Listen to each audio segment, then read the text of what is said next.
Good morning, everybody, and a very warm welcome to today's special webinar session. We are truly excited to have you all here as we dive into the unique opportunities offered through the Integrated Twinning Program at HITAM. It is my privilege to introduce our speaker today, a visionary academic leader and someone deeply committed to transforming engineering education. Please join me in welcoming Dr. Sohum Sohani, the director of HITAM. Dr. Sohani brings with him over 26 years of experience in the United States, primarily in academia with a research focus in computer engineering and engineering education, particularly in effective teaching methodologies. One of his standout contributions include the development of computer architecture visualization program that has been used by thousands of students across the US.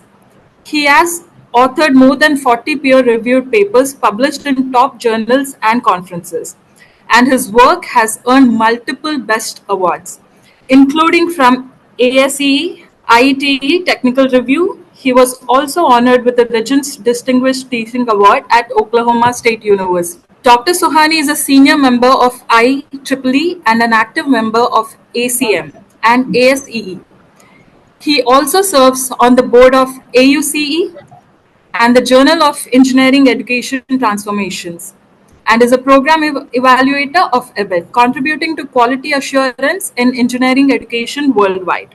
Today, Dr. Sohani will be sharing valuable insights into the journey of students in the Integrated Twinning Program, what the first 3 years at HITAM looks like, how students are gradually oriented for seamless transition abroad, and the kind of academic and personal support they'll receive throughout.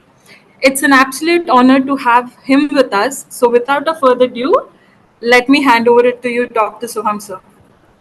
Yeah, thanks, Akila. Good morning to everyone. So I have a few slides that I will be presenting, and I'll try to keep that really short, maybe 10, 12 minutes at the most, because I want to use this opportunity to answer questions that people might have.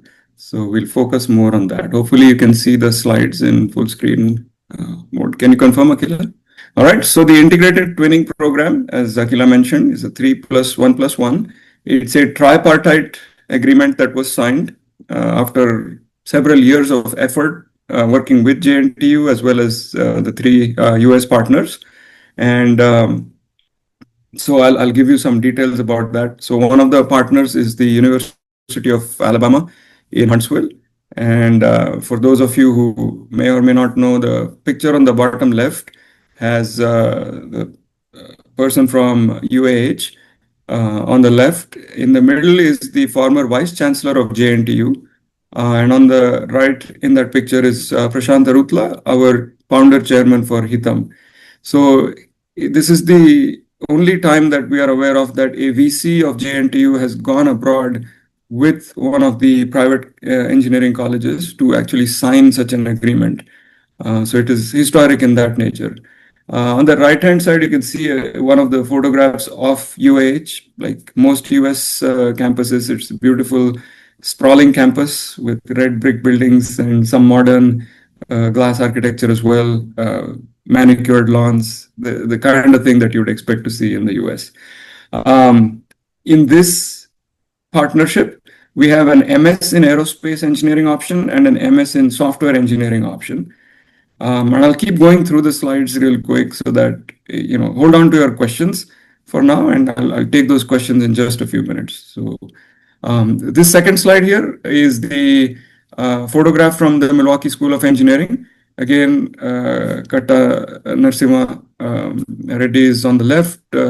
In the middle is Eric Baumgartner, the VP of Academics for MSOE, and on the right is Prashant. Just as a little tidbit of information, I used to work at MSOE when this happened. So in fact, on the picture in the right, it shows a building with the lights on. That's the building where I used to work for the last close to 6 years. So the pathway that we have there is an MS in engineering management, which is a custom designed program for students who are finishing up their engineering bachelor's and without any experience like what an MBA program would normally require. This engineering management program is designed for fresh graduates from engineering with the hope of accelerating their path towards becoming managers in the engineering domain. So they take in engineers from mechanical, civil, electrical, computer science, all engineering fields. And for us, the pathway is currently between the bachelor's in CS going into the engineering management program. So that's MSOE. The third partner is George Mason University, a really well-known university in Washington, D.C. They have another campus in Virginia, and I'm not really sure which campus the programs here are going to be offered. Maybe one of them is on one campus, the other one's in another, but they're close to each other. I think they're separated by just 20 miles or so. And on the left, we have a picture of uh, sorry, I forgot his name. Petit, Bob, no, Rob Petit. Sorry, he visited us in March. This is actually taken in India when we launched the program. So that's Rob talking about the program during the launch. And on the right hand side, you can see a typical, again, US campus building, which has the glass facade and brick and lawns and whatnot. Pathway here is master's in computer science as well as a master's in computer engineering. And obviously, the input is going to be a bachelor's in computer science. All right, so the structure looks like this. Years 1 to 3 study at HITAM. Year 4 and 5 study at the partner university. A total of 160 credits will be taken for the BTech, which is a JNTU norm, because the bachelor's degree will be awarded by JNTU. So we've had to cater the curriculum so that it meets all the needs of JNTU. And then 30 credits for MS is a standard in the US. And the idea here is that in year 4, while the students are taking undergraduate courses to finish up their bachelor's, a couple of the courses, around 6 credit hours, are going to be double counted both for the bachelor's as well as the master's.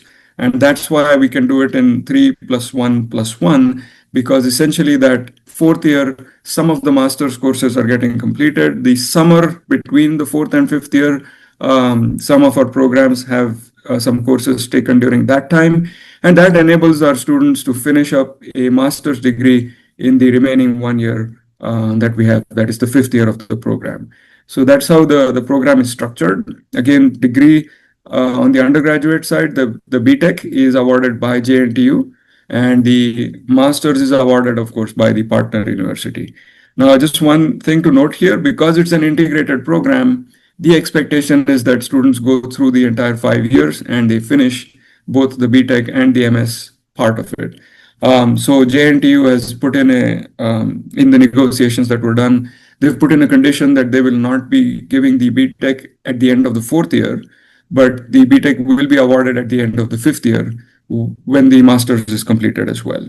After 4 years, a provisional certificate will be provided that the degree has been completed, but the actual degree certificate will be given out at the end of the fifth year.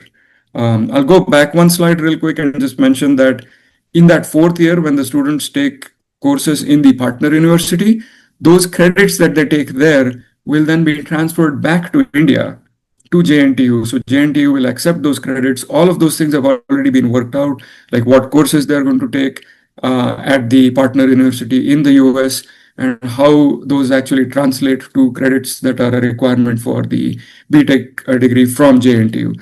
So all of that planning is what took the 2.5 years that we took to roll this program out. So all of that is already figured out. I'm happy to answer any questions people have about that in just 2 minutes.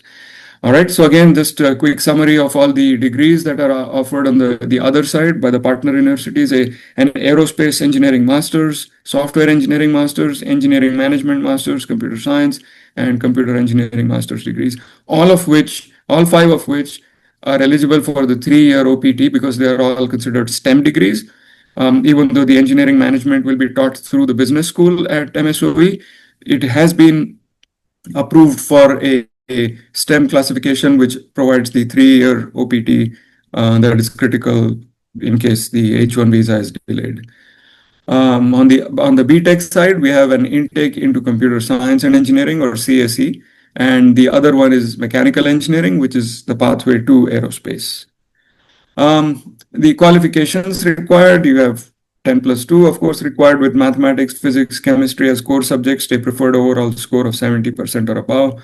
Um, then for the standard exams, the JEE mains or state level or BITSAT or other national, international tests like SAT, we're expecting a 70 percentile or above. And the language requirement is English in 10th as well as English in the 10+2. All right, fee structure. So fee structure is 2.5 lakhs per year at the HITAM side of it. So for the first 3 years, it will be the 2.5 lakhs per year. In year 3, there is a transfer processing fee that was put into the agreement between JNTU and HITAM when we did the MOUs, which would be 1 lakh. It's a one-time fee. It's not an annual fee. And some additional fees have been worked out for the incoming batch. These are going to be 20,000 rupees a year. In subsequent batches, they might be higher, but anybody entering the program this year will have 20,000 as the fee each year. Please mute yourself, participants. So whoever is the owner of the meeting can also forcibly mute. Great, thank you. All right, scholarships. So actually, I'll go back one slide. So housing costs. We're building a brand new hostel to accommodate our incoming students for this program as well as for the regular programs at HITAM. That hostel fee is expected to be 1,20,000, between 120 and 150, depending on what kind of room someone chooses. That's the annual charge for the hostel. I should mention at the partner university side, the detailed fee structures are laid out on their websites, and our website has links to all of those. But this is like an average figure, I would say, is around $25,000 a year you can expect to pay in fees. In that 4th year and in the 5th year, about 30,000. The difference being that the undergraduate tuition is lower at most institutions in the US than the graduate tuition. So per credit hour, that fee is different.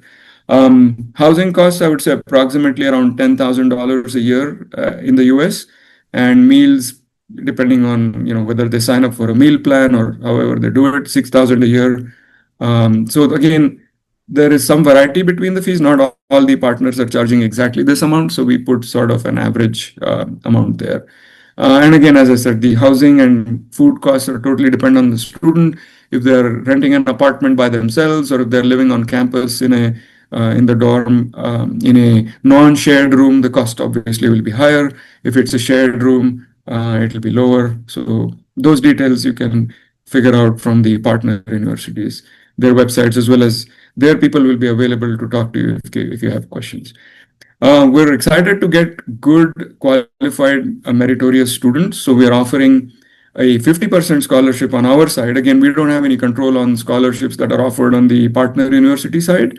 But for the 3 years at HITAM, we are offering a 50% and a 20% merit-based scholarship. The requirements are listed there. I don't want to just read through all of those things because I want to save time for our discussions. Again, this information will be distributed to you by email. We'll send you these slides. And so that's it. I wanted to keep this short, so I'm going to stop here and open up to any questions. But before we do that, I just want to check with Akila and Colonel Pawan if they want to pitch in with any other information that I might have missed. Nothing from my end, sir. Nothing, sir. We'll just wait for a few questions. Does any of you have any questions? You can all post your questions in the chat box. Or you can unmute. I mean, I don't think there are too many people here, so they could simply unmute and talk as well. Yeah. We've left plenty of time for questions, right? 39 minutes. Yeah, good morning. I'm Rao here. Great. Thank you. Ask a question. Go ahead. Yeah. So I was just, surprised to see the less attendance here. And out of that, a question just popped up in my mind that if the strength, the intake is going to be 60 plus 60. That's what I was told by the counselors. Yeah. So are we expecting it to be filled, or what happens if the intake becomes less? Yeah, that's an excellent question. I'll take that. So on the CS side, we're quite confident that we'll fill 60 seats. On the Yeah. mechanical engineering side, we purposely designed this with mechanical engineering because we believe that core engineering, is extremely important, and the core branches we want to support. In fact, we hope to expand this program to ECE and Triple E and other core branches. Um, and the aerospace pathway, I think, is a very attractive pathway for students, both if they want to settle in the US because there's plenty of opportunities there, but also if they want to come back with a mechanical plus aerospace degree and some experience there in the aerospace industry. I think it would be a fantastic combination for people to come back and contribute here in India. So we're hoping to fill the mechanical engineering seats as well. But do we expect to fill all 60? I'm not sure. So that's part one of the question that you asked. Part two is what happens if we have very low enrollment. So we look at this program as an investment that HITAM is making into its journey overall. So HITAM has been around for 24 years. We just are about to start or I think we just started in May, our 25th year. So it's not a new college. We've been around for a while. And based on all the things that we're doing, we expect to become a private university within the next few years. So you can think of this program as an investment to see how we can get better qualified faculty, because again, we're taking higher fees compared to our regular fees for this program, which will enable us to hire faculty that are, let's say, better qualified or more dedicated, whatever, with industry experience or people like that. So we're hoping to really build a great program through this investment that we're making, which will benefit all of HITAM eventually, right? And so even if we get a low enrollment, there is absolutely no plan to cancel the program or anything like that. We are 100% committed to making this program happen, even if we get a handful of students. But again, as I said, we do expect to fill the CS seats for sure. So that's the investment that we're making in the program. And we expect it to benefit all of HITAM, not just this program, which is a small part of what HITAM is. Another thing I want to mention is that the first 2 years, the actual curriculum is the same for our regular CSE program and the ITP CSE program, or the regular mechanical engineering and the ITP mechanical engineering program. So it's not going to be too much of a stretch for us, even if we get 10 students in mechanical, for example, to provide all the services that we expect to offer them. But then we incorporate the regular teaching for mechanical engineering into the ITP teaching for mechanical engineering. As I said, this would benefit our regular students as well, because we will still continue to make the investments that we're making. So for example, we're expecting to bring in guest faculty from the partner universities to teach some of the courses in the curriculum. So even if it's just a low enrollment on the mechanical engineering side, and let's say we bring in somebody to teach the thermodynamics course, for this program, we might include our own ME students from HITAM, which are not part of ITP, for that thermodynamics course, so that they too can benefit from the foreign faculty that's coming in, without really taking away the experience of the 10 students that are enrolled in the ITP for ME. So those are some thoughts, and I would say I'm putting this on record. So those are commitments that we are making, and we expect to stick to them. Does that answer your question, sir? Yes, sir. That's great. Thank you. Okay, excellent. Yeah. But I would thanks like for to asking the extend a bit. question. It's always hard for the first person to have the courage to ask the question. So I want to commend you for that. Yeah, thank you. But if you don't mind, I would like to extend a bit. Please go ahead. Yeah. So, after the the masters in US, so you've told that there is an opportunity for this 3-year OPT. Mhm. All these courses are eligible for that. Yes. And by any chance, do you have any support system there to get the jobs? Yeah, absolutely. I can speak for MSOE personally because I worked there for such a long time. We have 99% placement over there throughout our history of 120 years at MS. Well, I shouldn't say our history, their history of 125 years. They have close to 100% placement. I I'm pretty sure that GMU, where it's located, would have equally impressive numbers. And with the aerospace program in particular at University of Alabama in Huntsville, there is a huge NASA center, and they have tremendous collaboration with the U.S. government on aerospace research, on aerospace in the aerospace industry as such. There is a huge complex around Huntsville where there is plenty of industry. So even locally, I would expect students to get hired into the aerospace industry there. And I would not be surprised if their numbers are as impressive, both in terms of the placement, but also in terms of salary. So when we say placement, we're talking about 100K plus job for a master's student. Yeah. So how would you see the situation to turn around with the current job situation there? I think it's pretty worrying, right? So I'll say a few different things here. That's again, I'm thankful for the questions that you're asking. I'm sure everybody has these questions on their mind, and since we're recording this, hopefully others who were not able to join today can watch this and listen to my answers and maybe challenge me later on if if things don't go that way. So I'll say two things to start with. One, the current government, right? The Trump administration and all the chaos that is being caused right now with the policies that are being rolled out. That is in reaction to what we had as the previous government. So in the US, it is very typical that the pendulum swings once to the left, once to the right. So we had 8 years of Obama, then we had 4 years of Trump, then we had 4 years of Biden, then we again have 4 years of Trump. First of all, Trump himself is not eligible to run again because of the US Constitution does not permit 3 terms for a president. 2 is the maximum, and he's in his second term. So that I should very clearly say that is not possible at all, that he will come back again. The possibility of a Republican government being selected again and for them to continue with these policies is also very slim just because of that swing of the pendulum. Now, second thing that I want to say on that topic is the master's degree is the bread and butter for most US universities, right? Because the undergraduate, they typically have a heavily discounted fee for the in-state students, and then their proportional out-of-state enrollment is low. So it's definitely a moneymaker, but it's not as profitable as a master's degree in terms of the revenue that they're generating.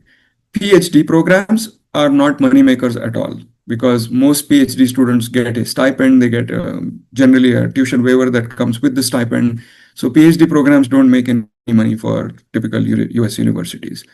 Now, given that, right, if MS is where a bulk of the revenue is going to come from, these 4,000, 5,000 universities in the US are not going to stand by idly with policies that say we're not going to grant student visas, we're not going to allow international students to come for masters, because those international students are paying out-of-state tuition.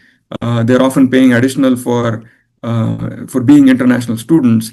And as I said, the master's programs is where most of the money is made by these universities as far as tuition fees are concerned. So they will definitely lobby, they will push back. I don't expect them to just allow any suppression of student visas beyond like a 1 year time frame. So that, again, this is on record. I'm stating all my thoughts. I want to also clarify these are my thoughts based on my 26 years in the US and my understanding of how things work there. So that's that. The third thing, I said a few things, right? 2 things I've already said. The third thing I want to say is this program really offers a pathway for 3 years of waiting and watching, right? So if someone wants to send their kid now for an undergrad in the US, yes, the situation is not as good as it was 2 years ago, for example. But 3 years from now, as I said, there will be a US election. There will be likely change in the government, even if there is no change in the party that is governing. These policies that are currently in chaos will not continue to be that way. So those are my thoughts. So if we have these 3 years where we can really see what is going on, and I'll sneak in a fourth thought here, which is if we really feel during the next couple of years that things are not really looking up as far as the US is concerned, we are at liberty to explore other partnerships as well, right? We are looking at Australia, we are looking at Europe. We currently don't have anything signed, so I will not say anything about that, but we obviously care about our commitment to the students that will come to this program. So if things happen on a worldwide scale that are beyond our control, as far as what's happening in the US, we definitely will work and find alternate pathways for the students that come into this program. Yeah, that's great, sir. That's that would be the last question from my side. Yeah, you already answered that. Great. Thank you. Thank you very Thank you much. for your questions. Yes, sir. Thank you. Soham sir, I have received a question. Mhm. It says, if a student is completing engineer here in India, and it is said that he'll receive the BTech certificate only after the 5th year. Mhm. Is there a particular duration that is being mentioned on the certificate which says it is for 4 years or 5 years? I am not clear about what it will say on the certificate, but it will be a 4-year degree. So the BTech is a 4-year degree. All right. I'm assuming the certificate says BTech. I've never seen a certificate that says how many year duration was there for the program. Like I got a BE from COEP. It doesn't say 4-year degree. I think it just says Bachelor of Engineering in Electrical And Engineering. would there be a mention about the integrated twinning programs? Yeah, the degree will say as part of the integrated twinning program. So even the BTech will specify that this was something above and beyond a regular BTech. Are we helping out with the visa application as well? Right. So good question. Let me tell you what my thoughts are on that. For one thing, because this is an integrated twinning program and all the vetting is already done and the curriculum is all aligned and all of those things, right? The visa application itself is going to look a lot more solid than somebody who has finished their bachelor's from some private college and is applying to some unconnected university in the US. So I would expect the case for the visa to be much stronger, right? That's one point I want to make. Second point, we will help in various forms. So we are planning to have an orientation session from our partner universities being done in that summer between year 2 and year 3. This kind of orientation is usually done after students get there. And so that doesn't include things like how to apply for a visa, because students have already gotten a visa. They typically focus on life in the US and what the rules and regulations are at that university. So things like that. But instead of doing that sort of an orientation, which is usually a 1-day orientation, maximum 2 days, we want to bring people over from the US who are typically in that student services and international office that every US university has.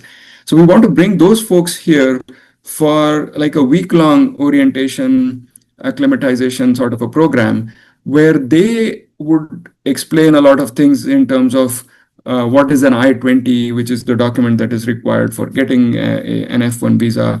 What are the requirements for the visa? So all of those sort of things we're going to, at no additional cost to the students, right? Again, this is the investment that we want to make in making these partnerships work. We're going to fly them here and have like a nice immersive orientation that we want to do, which would cover a lot of these things as well. And since we're doing that, we'll be happy to bring in anybody from the Indian side that has expertise in applying for visas and things like that, to provide support. So that's the sort of support we are envisioning in providing for the visa process itself. Thank you for that, sir. There's one more question. Are there any deadlines for selecting the course and the university after joining the ITP program? Okay, excellent question. So of course, the first deadline is just, entering into the program itself. You have to select mechanical engineering versus CSE, right? So that deadline happens when you apply for a particular program. So there's that. Once you are into one of the programs, let us say, take the example of CSE, because that has several pathways, right? It has the engineering management pathway, the software engineering, computer science, all of those pathways are open. So for that, we would like you to pick at the end of the second year the partner school that you want to go with. Ideally, we'd like you to tell us which pathway looks most attractive to you as you're coming into the program itself. But at the very least, by the end of the second year, we would like you to make a choice. Again, this is not hard and fast, and I'll explain why. Because each of the universities has a unique program, right?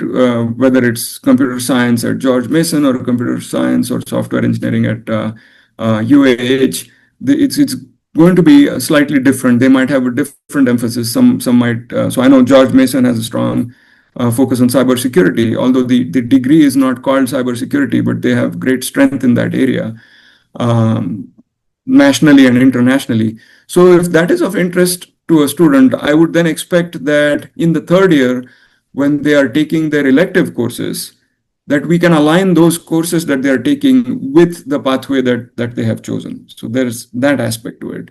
The second reason why I would recommend picking by the end of the second year is that from a scholarship perspective, right? Most of these universities or most of these programs, as I said earlier, for the masters, they want to make money from the students, right? So it's unlikely that they're going to give tuition waivers and things like that. But on the research side of things, we want to establish some relationships as well.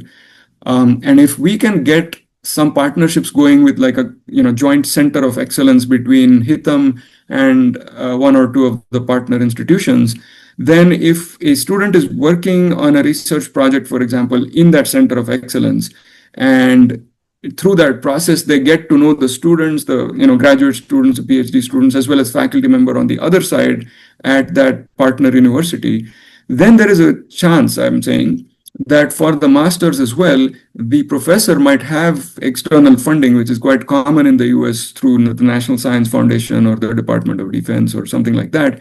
If they have grants that allow for a research assistantship to be awarded, and a student in this program is showing great potential as a researcher in that area, then they might be offered an RA-ship or a research assistantship, which normally would come with at least a partial tuition waiver, if not a full tuition waiver, as well as a stipend. So, that's why I would consider the deadline for selection to be at the end of the second year. But again, at this point, that is more of a recommendation. I believe you can wait a little longer as well to pick which institution you're actually going to go to. So how is the 3+1+1 program really different from the international programs offered by other Indian universities? And why many of the universities in India do not offer this program? Okay. So typically the programs I'm aware of. So for example, at MSOE, we had a 2+2 agreement with Manipal's ICAS program. So the ICAS was a 2-year program at Manipal. They don't have a third and fourth year. Basically, it's just a 2-year college essentially that is going to feed into various partners that they have. So it's a 2+2. So that one does not include a master's component to it. It's just, you study for 2 years here, and then you're open to go to one of, I think at this point, they have 85 different partners worldwide. So a student can pick whatever they want and go to that partner university. So because they have such a, wide variety of partners, they don't really work as closely or even remotely as closely as we have been working to align the curricula and things like that with custom-made programs like this. So I would say it takes a lot of effort to design a program like the one we have designed with the 3+1+1, which is why probably you don't see a lot more programs like this. I mean, there are 4+1 programs. There's a variety of programs, 3.5 plus 1.5, and they all have their merits and demerits.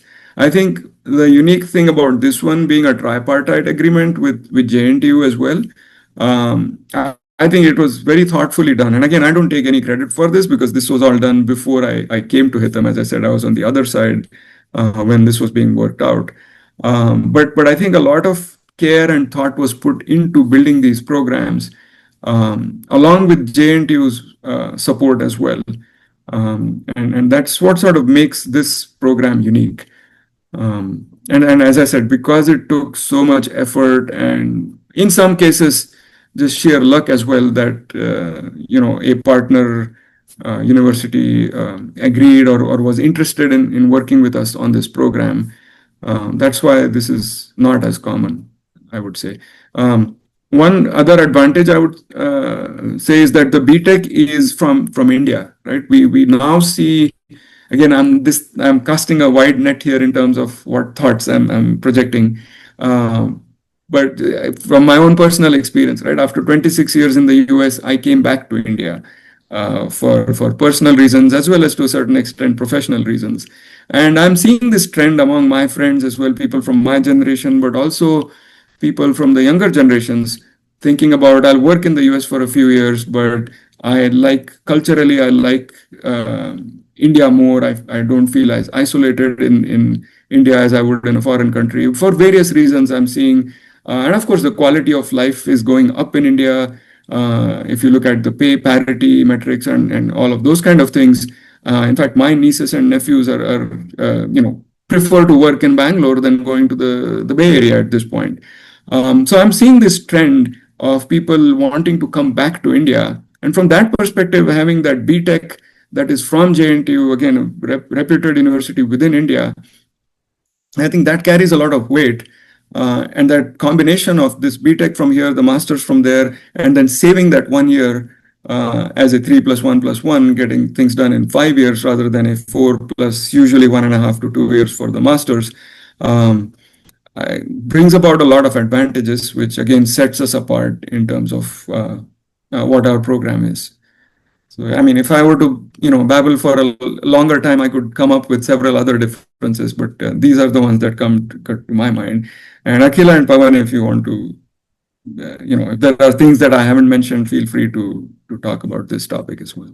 Also, sir, since the courses for the first 2 years will be as same as the regular BTech, why is the fee structure, more compared to the regular BTech fee? Yeah, that's an excellent question. Yes. So I would say it is that additional investment that we're making in all kinds of things. So from very practical things, like we have new classrooms that were designed in a different building for this program, and we expect the ITP classes to run in those classrooms. These are more modern, they have more modern AV equipment. As you know, HITAM charges kind of low fees as far as I'm concerned in terms of the infrastructure that we support. So to offer something better than the current infrastructure that we have, we want to charge higher fees. So that's just one aspect of it. The other thing that I mentioned, doing the orientation between years 2 and 3, that's one of the things. All the effort that has been put into creating this program, that's one aspect of it. In the memorandum of understanding, in the stuff that we signed with JNTU, they are going to take 20% of the tuition that we are charging for this program. So again, that 20% of that 2.5 lakhs is automatically just gone to JNTU. We don't get any of it back. So there are these additional costs that we are incurring for the program. So that's why we're charging more. Secondly, I would say, so that's the first point in general, broadly speaking, the cost of the program. The second thing is what we're offering in turn is a lot more as well. So we have picked some of the best faculty from our regular program, and only those will be allowed to teach courses in the ITP. As well as we are hiring new faculty with better qualifications, as I said, with better pay, which is again enabled through this program. So, and as I said before, for the CS side, we don't really expect the program seats to not get filled. So they will have their own pathway, even though the curriculum itself is the same in the first 2 years. And we will, offer for the ITP students, we will offer all of the engineering, doing engineering, project-based learning, all of the things that we are currently doing in HITAM. That will be additional things that these students will get, but their baseline itself will be higher in terms of everything you can imagine. So right from the classroom infrastructure to the quality of teaching and learning, from the quality of the faculty, additional training that we will give them for English language proficiency, for example. So several things that, again, my goal honestly is not just to fill the seats, but for long-term success of the program. And I let me segue a little bit from here to give you my experience from the 2+2 program that I saw at MSOE from that side of things. which was very successful in the late 80s and early 90s. But when Manipal expanded to many other partners, we started getting, less and less prepared students coming to MSOE. Many times they would fail in their third year in their 2+2, right? They would fail a lot of courses in the third year. Then word of mouth would go back that don't come to MSOE, it's too tough. And in general, that program really became unsuccessful in the long term. So having looked at that, and even when I was at Arizona State University, I saw again other programs that were trying to accomplish this. One of the biggest issues is that some of the students are not successful on the other side when they go to the US or go to the partner university. So having had all of that experience under my belt, I want to make sure that we are putting in place everything that we can to make sure that the students are successful when they go there, which will make the program successful in the long term. We don't want to just do this for a few years, collect the 2.5 lakhs and be happy and then close the program down. That is not the goal at all. As I said, we are investing in all of this to look at how we can run HITAM as a private university rather than its current status. And, we have big plans. So we want this to be a success that is driving those other plans as well, which is why we're investing so much in it, which is why we need to charge additional fees. So hopefully I've given at least a few points in terms of what the difference will be between the two programs. And I'm happy to answer follow-up questions on whether that really justifies the higher fees or not. Will the students be provided with any relevant internship opportunities during the first 2 years at HITAM? Great question. During the first 3 years at HITAM, right now, we do have internship opportunities that our regular students get as well. Once again, with a sort of a higher quality program that we are offering, we expect the more premium internships to go to these students through the CDC or the Career Design Center that we have. In addition, depending on the students' monetary status and their affordability and various factors, we would also like to open up opportunities for them to go visit for an internship to the partner school, whether it's in the summer or even if they want to do like a shorter semester abroad, just to get a feel of what those 2 years are going to look like. We're building all of those things in place for this program as well. So those are my two thoughts on internships. And I saw that Mr. Rao had unmuted briefly. Maybe he had a follow-up question from the previous thing. Let me just see if he wants to ask something else. Okay, I have only my follow-up question is only that during your last page presentation, I think you were actually mentioning that engineering management, masters in engineering management, the pathway is actually through the CSC. Mm-hmm. But I was going through the brochures which I got from your HITAM, that the mechanical engineering is also is it also a pathway or is it not? Yeah, so let me clarify that. It's a good question. It is a pathway in two different ways. So one, we're actually working out, because that fourth year of mechanical engineering, that curriculum mapping is not fully worked out yet. I did not mention that in this talk. And I think there was some miscommunication because we started with the idea that ME students will also go through and be able to get the engineering management done, which is why we ended up putting that on the brochure, but then that never got actually closed. So I have been in touch with the business school at MSOE, and they have confirmed that even if students were not able to do the fourth year in the mechanical engineering program at MSOE, they would still be able to get into the Raider School of Business, in which case our plan B is that we end up finishing the mechanical engineering bachelor's in 3.5 years here, and then they can finish up their master's in 1.5 years over at the Raider Business School. So at MSOE. So that pathway is sort of like a dotted line at this point rather than a solid line. But it's definitely there, and we have in writing commitment from the business school that they will take our ME students from this program, even if that fourth year doesn't get fully mapped out with MSOE. Having said that, we are also continuing our conversation with the mechanical engineering department at MSOE to see if we can get that worked out. And again, we have time. Obviously, it's that fourth year, so we have up to 3 years. We don't want to take that long. I'm hoping to close that within this calendar year and make sure that that pathway is official and good to go for mechanical engineering as well. Yeah, thank you, sir. Thank you. You're welcome. Akila, any chat questions? No, sir, that's it. Right. So I'm, as I said, we're close to 11:30, but I'm happy to stick around longer if people have questions. I would definitely prefer that anybody with questions don't wait until everyone is gone and then one-on-one try to ask questions. That's usually not that helpful. If you have questions, do put them in the chat or unmute and ask those questions now. All right, sir. Yeah, going once, going twice. Closed. Thanks everyone for attending. Yes, sir. Thank you. I hope I've been able to answer your questions. And as I said, we hope to fill the seats. If you want to send your kids to this program, we're happy. If you want your friends' kids to come to this program as well, please go ahead and let them know about this.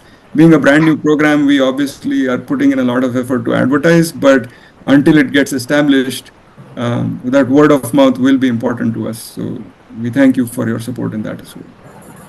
Thank you very much, sir. Thanks for your time. And it's been a great session. I hope a lot of doubts have also got cleared. Thank you, sir. Yep, let's close it then. Thank you.